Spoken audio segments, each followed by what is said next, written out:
Hey everyone, welcome back to Joy at Work. I hope you're doing well. I hope you're safe. International break's over.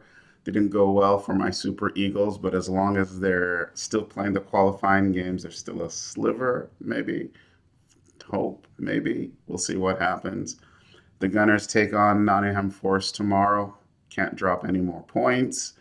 We need to keep pace with the people at the top of the table. Still feeling good about this season, but got to win tomorrow. And what would a Joy at Work vlog be without a reference to football, the world's greatest game and the beautiful game as well?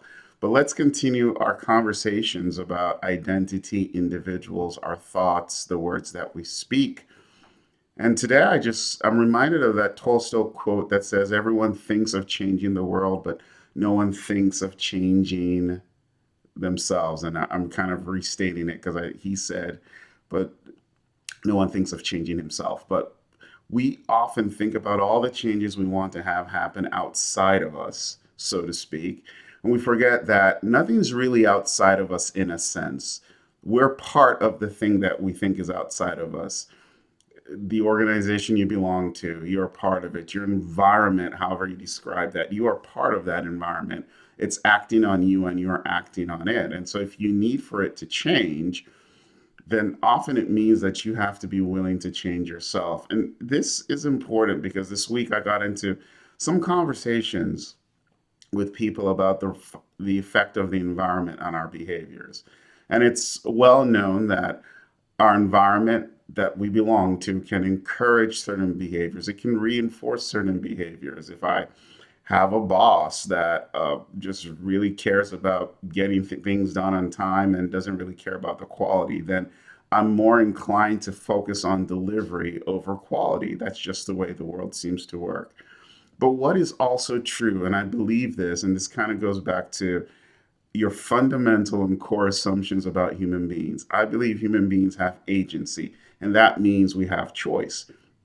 So, what it means is that even though my environment encourages a certain behavior in many cases, there's still a choice to be made. And I'm want to excuse situations where coercion is being used because there are times when people are like really coerced and forced and it's a life and death matter. So I want to put those to the side, even though some existentialist philosophers would argue that even in those situations we have choice. We always have choice. To be human is to have choice, regardless of the circumstances.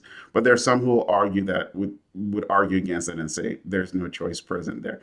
I don't want to have a philosophical debate, so I'm going to bracket my situation down to something more palatable or more easier to digest and say that we find ourselves in situations where even though the environment, the school we belong to, the organization, the team we're on encourages certain behaviors, we still have to choose to engage in those behaviors.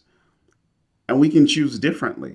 And choosing differently doesn't mean there isn't a cost to it. This is why I talk so much about courage, because courage is making choices for which you know the consequences may not be favorable. That's what courage is about. Like the virtue of courage would not matter if every decision we made, if every action you took had no like potential for negative consequences. That isn't courage. Courage is acting in spite of in spite of knowing that the outcomes may not be favorable. So to be human is to have agency, and a virtue to develop is courage.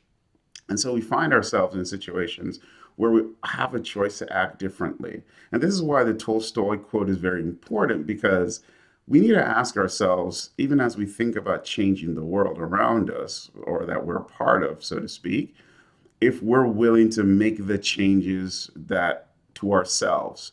Like, how often have you looked within yourself and said, here's a change I need to make if I want to have the impact I want to have?